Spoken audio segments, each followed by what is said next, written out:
The woman you will meet today is incredible in so many ways, which you will learn about, and she also holds a special place in this podcast.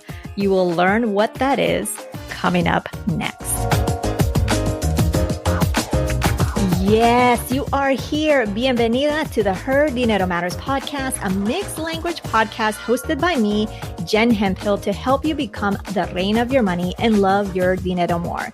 If you are needing some inspiration and encouragement at this very moment, you have come to the right place. Gracias por compartir este tiempo conmigo. Now let's jump in to today's dose of money confidence.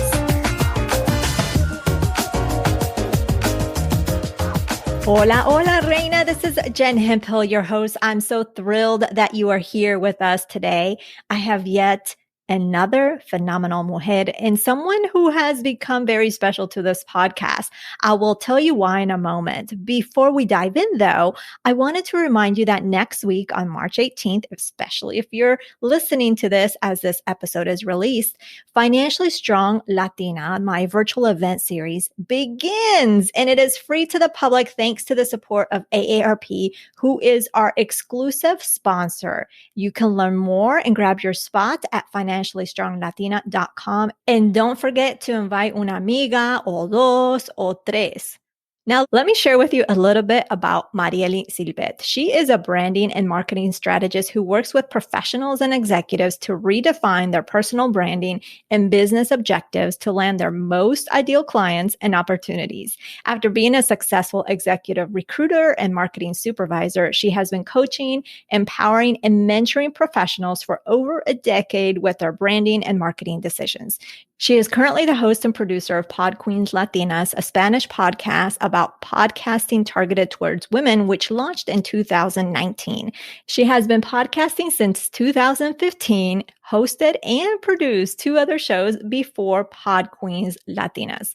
In today's episode, you're going to learn her money story and the lessons she learned along the way, as well as the path her career journey took and how it led to entrepreneurship, and a behind-the-scenes look at the continued impact Hurricane Maria has had, as well as the financial implications from Hurricane Maria and how Mariely and others have navigated through this. Oh, and why is she special to us here at Her Dinero Matters? Well, she is our podcast editor / producer and is the one who makes me and my guests sound good. ¿Lista? Vamos a conocer this reina of her money.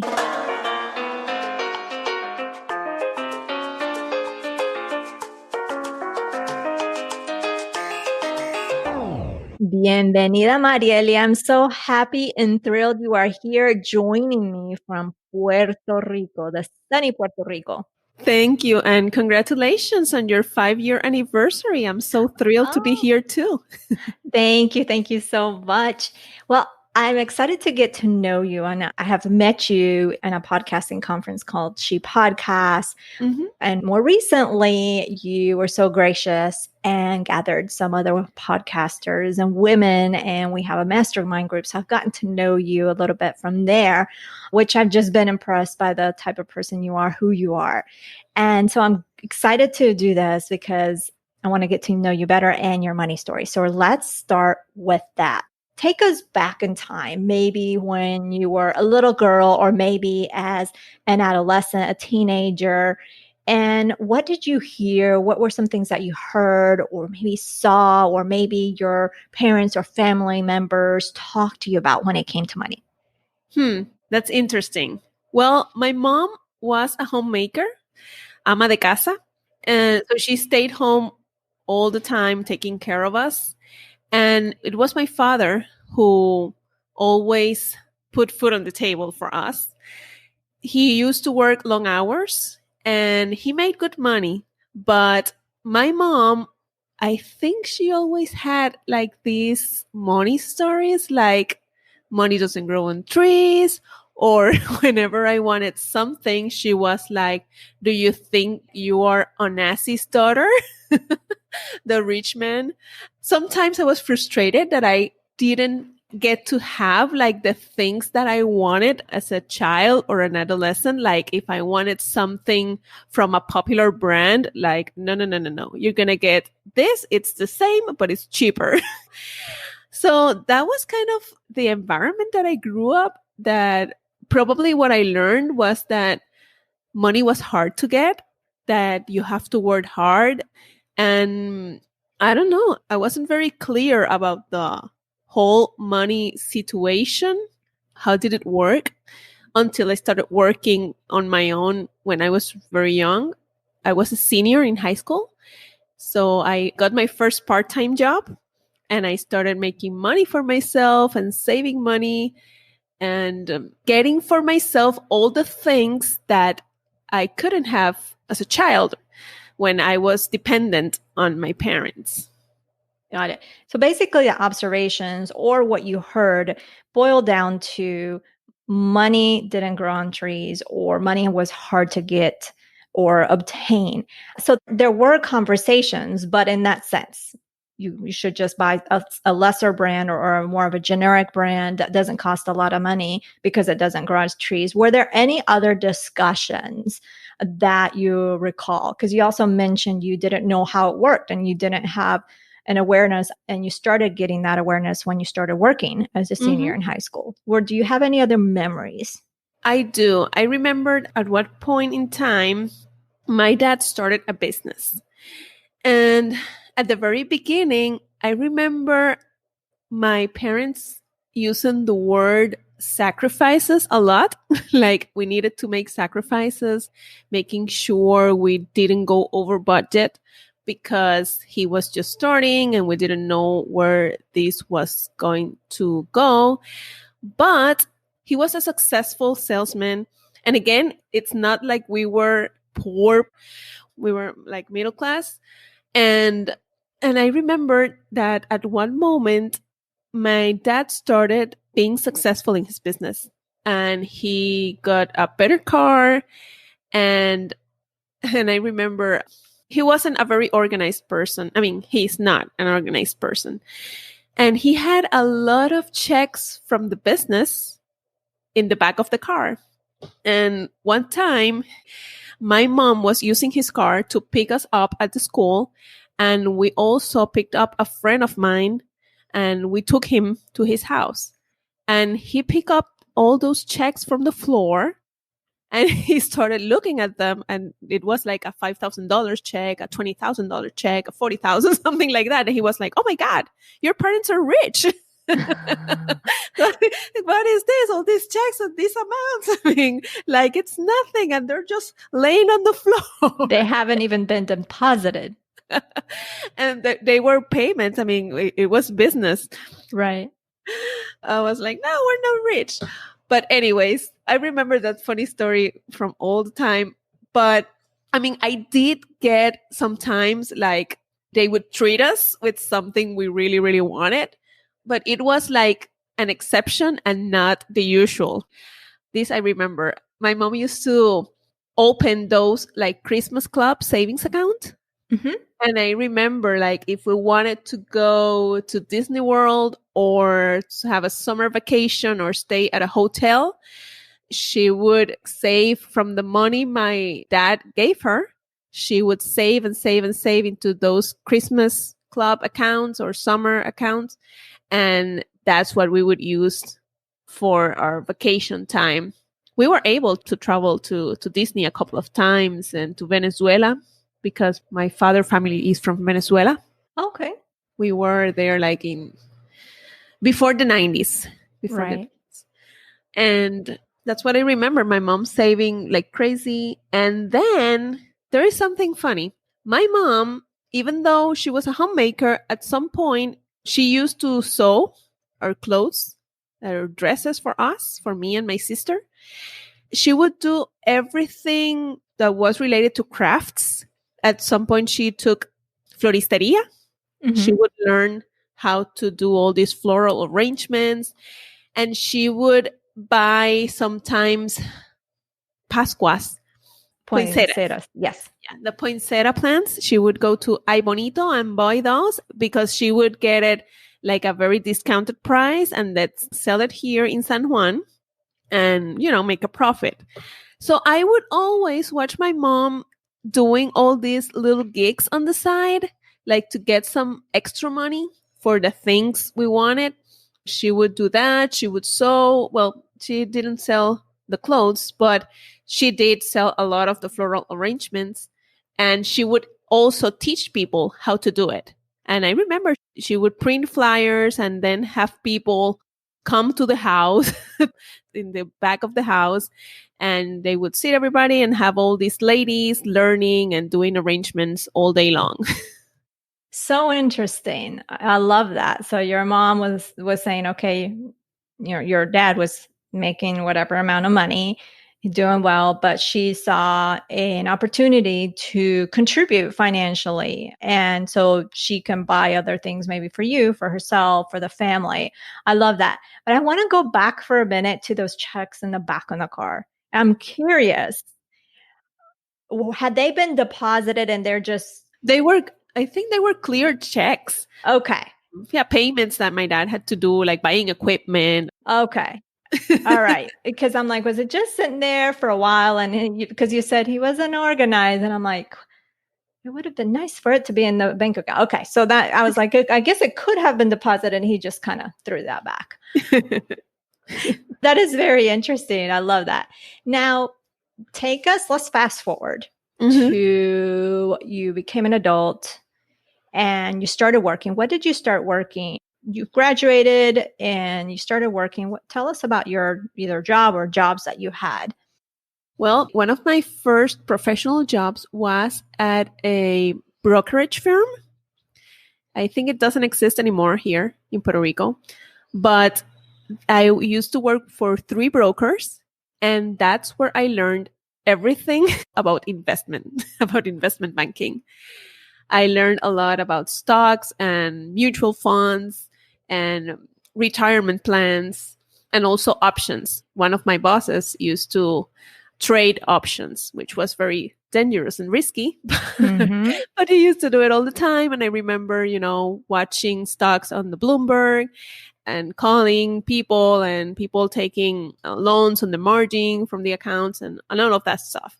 So I was there only for a year because, unfortunately, I was very underpaid at that moment. And I mean, I was earning above the minimum, but still, I didn't think it was commensurate with my education, right? Got it. So I paid a lot of attention to that because I even opened my investment account right there. And actually, I remember my boss, sometimes I'm going to do like this trading, and whatever we make, it's going to be yours. We'll do it in your account. And he would do that so I could earn a profit there. After that, I became the marketing coordinator for a different company. So I moved, and when I got my first year working there, it was the time I could sign up for the retirement plan. And it was good that I had that previous experience at the brokerage firm because I was able to successfully manage my retirement plan. Like I would go to Morningstar and research on all the funds that were offered in the plan. And it was interesting how I would make very assertive or very good choices, right? With the plan that I was never losing money. Probably one there, but in the sum of all the things that I chose, I was always it was the same amount that I invested or more, usually more. So I stayed there for a couple of years. I was making now enough money because when I got that job, I negotiated. Good for you. Yes, because what happened to me in the previous job, I learned so much from it. So they even gave me like the range of what my position would pay. And I went above that. I said, no. That is awesome. Yeah, that's what I learned to do. I was like, the only way I would accept this is if you pay me this. And they did. And I stayed there for a while. And after like 2 years, I think, or 2.5 years, They even gave me like a whole package of more benefits and a raise because they didn't want to lose me. And when I got that, I was already in the process of buying a home. I was what you called a yuppie.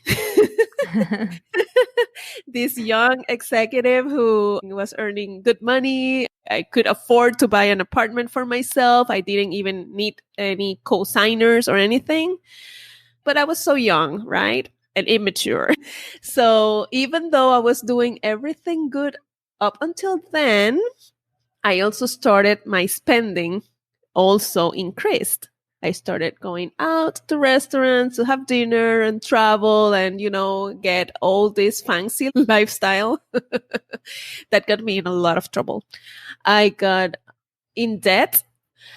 I ended up visiting like a credit counseling company to get help with that, because at some point I was like, oh my God, if I make like the minimum payment for these credit cards, I'm going to be broke, right?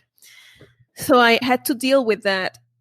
And then that was after 4 years of working in that company, I started feeling the calling that I needed to be doing something else. But it was really early for me. So I quit my job after 4 years and I started doing some freelancing for about 6 months.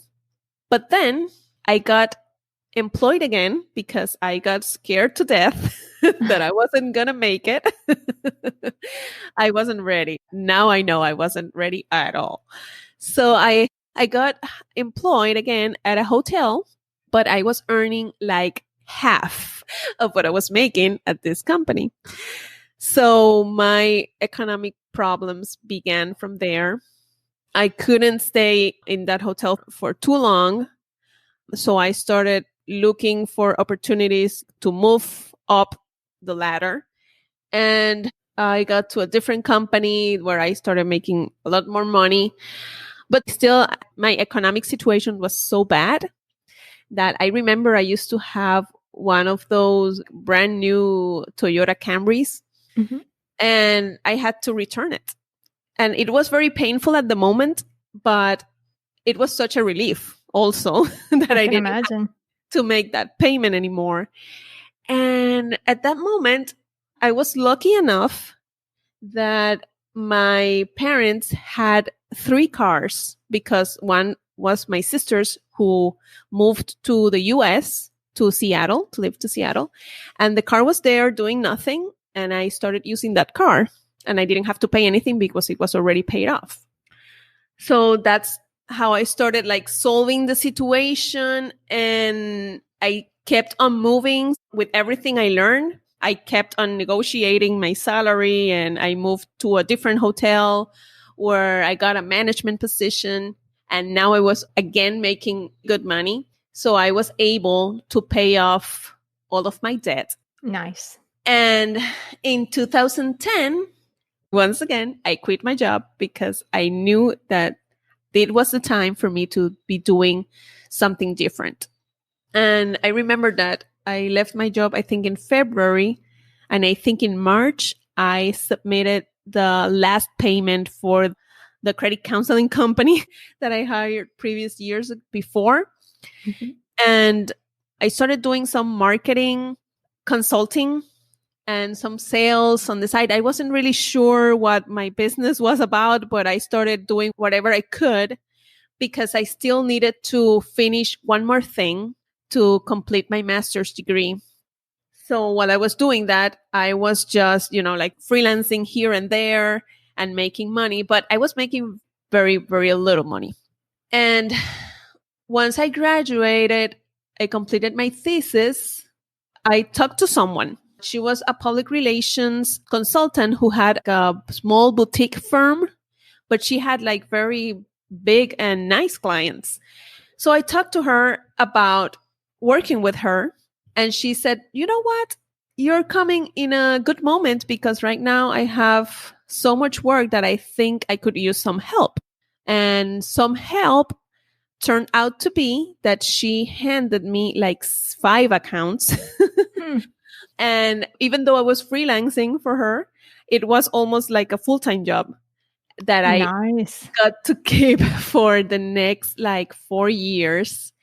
And I was able to got certified as a coach while I was doing that. And I was able to put a lot of things together. And in 2015, the economy here locally in Puerto Rico was so bad that she called me. And this was a very significant moment because at that moment I had just invested in a coach. I made a significant investment right that moment for a coach to learn how to attract my most ideal clients. Mm-hmm. And I knew it was time for me to play bigger and to do more than just working for this one client, right? So I had made that payment, and then like 10 minutes later, she lets me go. But at that moment, I didn't feel fear because I knew that it was time for me to move for bigger things. And I knew it was kind of the universe telling me Mm-hmm. that you're ready to do this and you don't have to be afraid. And it was like removing the safety net from under my feet. Right. Wow. Yeah, I was like, it's time to do this. And don't ask me how, but in less than an hour, I had a website that I made myself about me teaching LinkedIn to people. And I started getting all these calls of people interested in me, like offering seminars and trainings on LinkedIn and helping people like optimize their profiles. I started getting a lot of business on my own and other consulting firms interested in my work now as a coach, that I started earning like 3 times or 4 times what I was making in the other firm with the public relations. Love it. Love it. What a journey. And it continues to evolve and grow. It does. It does. Oh my goodness. That is amazing. Yes.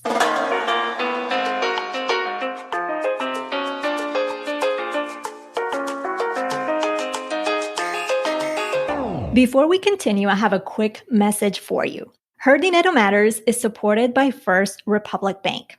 Ask yourself this: does your bank really know you? It's time to discover the difference personalized banking can make by switching to First Republic Bank.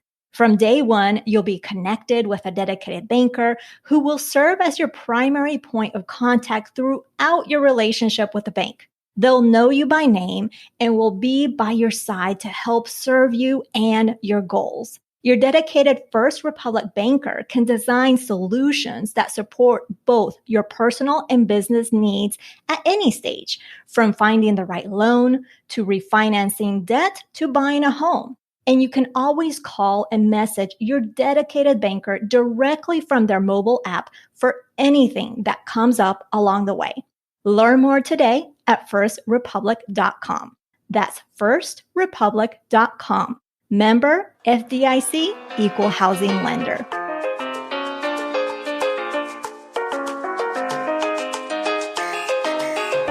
Wow. So you've had the corporate jobs, you've had the itch of entrepreneurship, you've tried it, it wasn't the right timing for you. You went back to work, got the itch again, and then you were working, but it was like a one client that fulfilled, pretty much brought in all the money. Yes. And then the signs were there, you were let go, and you're like, okay, it's time for me to go on your own. And it's just been ever since, just growing and evolving. I love that. And thanks for sharing. So I wanted to talk to, because you are living in Puerto Rico. Mm-hmm. And back in September 2017, Puerto Rico and the area also experienced the Hurricane Maria, which had really a significant impact. I mean, I can't even, just the pictures and just mis amigas que vivían, algunas se mudaron, some have moved to the States. But just the impact, overall impact, and it's 2020 when we're recording this. Tell us about, how were you particularly impacted and how did you adjust? I was helping a couple of friends. They were out of town. They were traveling, and they would always ask me to take care of their 3 little dogs. And I was doing that in their apartment, and they always pay me. It's not a lot, but it's just, like enough to cover for me having to move all the way into their apartment to take care of the doggies. So I was doing that, and they returned like one day earlier than they were supposed to. So I could finally take care of everything else, of my family, my apartment. My apartment had some serious damages. So I had to move to my parents' home at that moment. Mm-hmm. And it was a good decision, because in my apartment, it would have been really, really uncomfortable to leave during 6 or 7 months without power and without the water, because I used to live in a 3rd floor, walk up, no elevator whatsoever. And it would have been really, really uncomfortable. So I moved to my parents' house, and I think I was in shock, for 2 weeks. Everything was so difficult. I mean, it's like everything is normal today, and tomorrow everything is destroyed. I mean, nothing works. You have to drive somewhere apart to get a little bit of signal in your phone. And my fight or flight responses were, kicking in. I just wanted to go to leave the island just like everybody else. Mm-hmm. But I did something that I always like to commend, because I tried to do something that would help me organize my thoughts. And I started reading a book that I found at my parents' house about chess. And I'm not like a chess fan or anything, but I started reading and I started playing chess by myself. And that helped me put my ideas in order and start being more strategic about my next steps, and make peace that it wasn't time for me to leave the island, because I was already in the middle of many commitments. So after 2 weeks, one day I said, I need to get back to business. So I took a shower and I dressed up and I got in the car and I said, I need to find a place where I can start working again. I started driving and started making calls outside wherever I could find a signal. And I ended up in one of the consulting firms that had already hired me. And they said, whatever you need, you just can come here. They had electrical plant and you can do your work from here. But it was a little bit uncomfortable. And then the next day, another friend of mine who is a realtor and has an office very close to my house, she said, no, you come here. I'm going to be working from 1 to 5. Because in the mornings, we used to have to go to the supermarkets or to the gas stations or resolve any of those things. And she would open her office at 1, turn on the plant, and we would work until 5. And once I took that decision, that I needed to go back, I started again receiving calls from people. I thought that nobody would need me at that moment, that the needs have been changed. But the reality was that many of the people that left the island, or many of the people that found themselves unemployed, they would look for me to help them with their resumes and the LinkedIn profiles and all of that. And I started getting a lot of work during those days. And in those 4 hours that I had, because we could work until we had the sunlight. But after the sunset, I mean, it was impossible. It was too dark. Right. So I had to come back home. And at that moment, I also understood that I needed to have an alternate income stream that didn't depend on me being able to exchange my time for money. And that also didn't depend on me having power or internet. So I'd already joined a friend of mine who had this business for wellness products. And at that moment, I say, I'm going to work this with you during these days. So I started doing that on the side, and I started earning checks and money from that business besides what I was doing with the people from 1 to 5. And I made a lot more money than I expected during those days, that I was able to finally, my parents left in November to Florida. They went to visit some relatives, and I was really relieved that they were out of the island because things were very difficult here. But I was doing good. I was working. I was also taking care of a lot of the Toastmasters clubs locally. Yeah, I don't know if you know Toastmasters. Absolutely. At that moment, I was the division director. So I was responsible for all the clubs in Puerto Rico and also in the Dominican Republic. Interesting. A huge responsibility in my hands. And these people needed someone to stand for them. Wow. Because many clubs lost their meeting sites due to the hurricane, and many were about to disappear because the members just left or weren't in conditions to meet again. So I started reactivating all of these clubs one by one, traveling to the islands. I was the only one with the flexibility to be able to drive during the day or whatever time, we set it.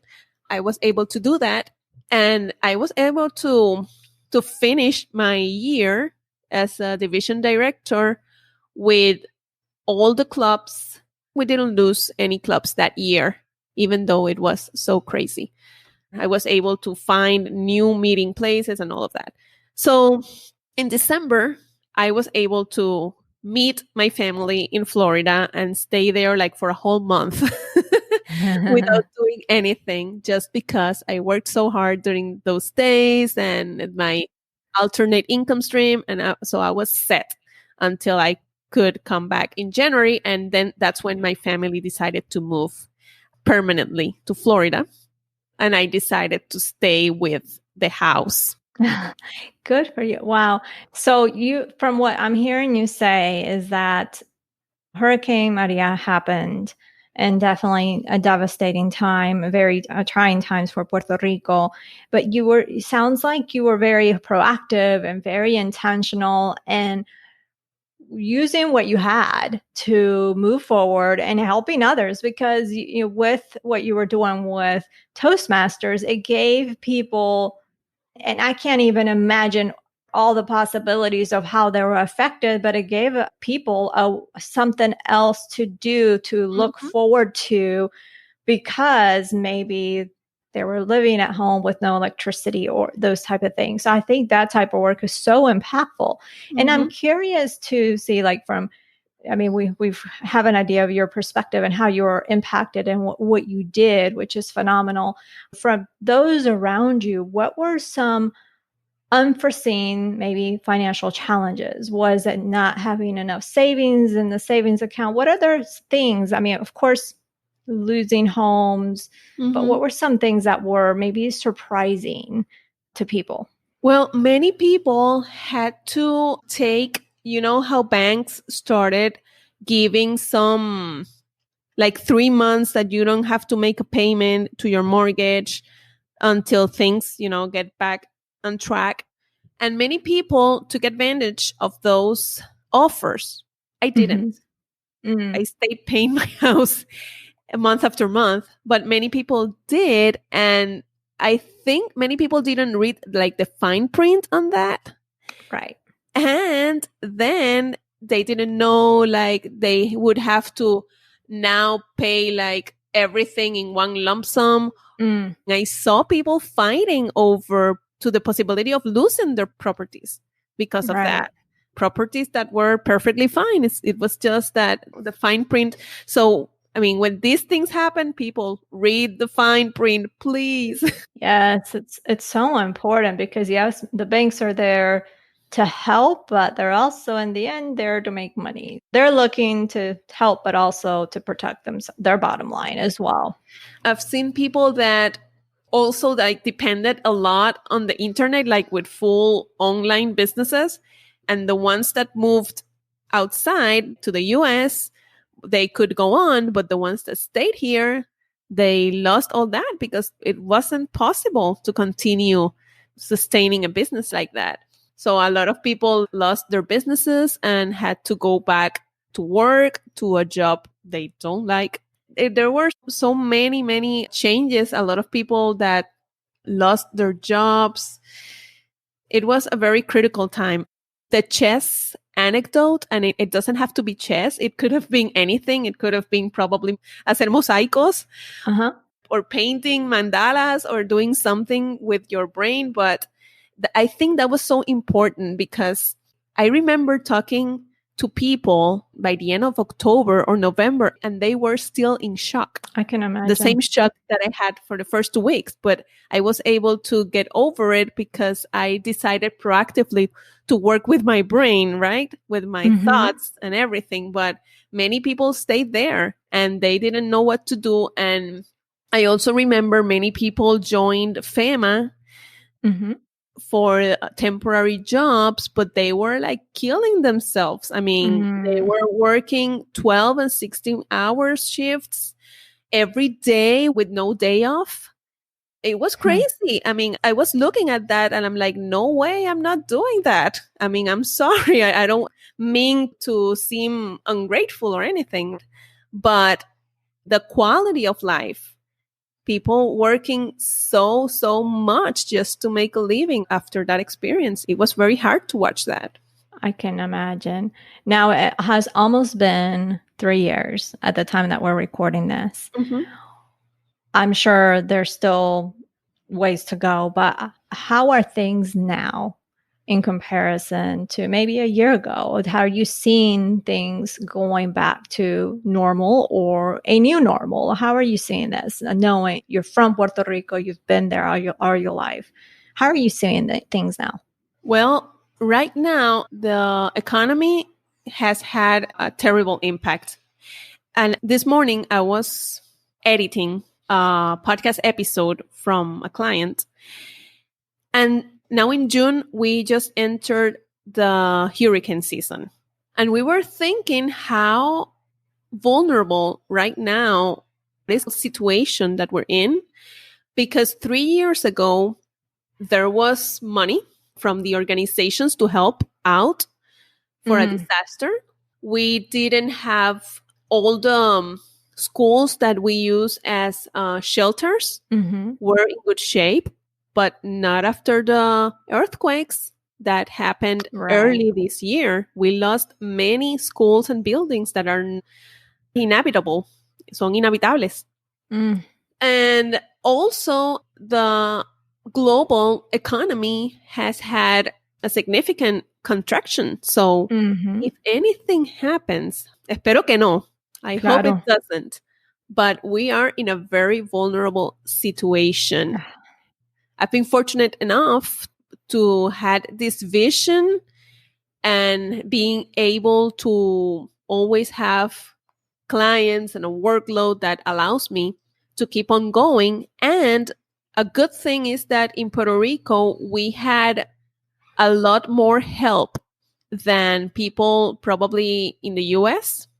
Like while people got like the $1,200 from the government, in here, the local government also gave us some funds for people that, like me, solopreneurs or small businesses and all of that. But the people who are employed, they only got, I think, the $1,200. And I don't know what else. So we get other helps, which has been a relief. But I don't know how people do it. But I drive around like the shopping malls and they're always full. I don't know how they do it. They're always full of cars, full of people. Right. Oh my goodness. It's crazy. That's why I think I've been very proactive in teaching people to always, even if you have a perfectly good full-time job, to always have a backup. Right. Because you can't depend on that forever because you never know what's going to happen. You are absolutely right. You never know. Oh my goodness. I appreciate everything that you share, Marieli. You've had such a fascinating story. Your journey has been phenomenal. And I love your intentionality in life and what you're doing for your community. Yes, you're building a business, but it seems like you're building a business with this intention to really help people, especially with what you're doing of teaching and making sure that they have a backup plan. I love that and I applaud you. So thank you so much for being here, for sharing your journey, your story, and an update on what's going on in Puerto Rico, because I don't watch a lot of media to begin with, but it just all of a sudden the coverage seems to have died. But we know that Puerto Rico is still restructuring or building up, no? So I appreciate you and thank you so much for being here. Thank you for the invitation. It's been a pleasure. And I hope that people had found value in everything that I've shared. I'm sure they do.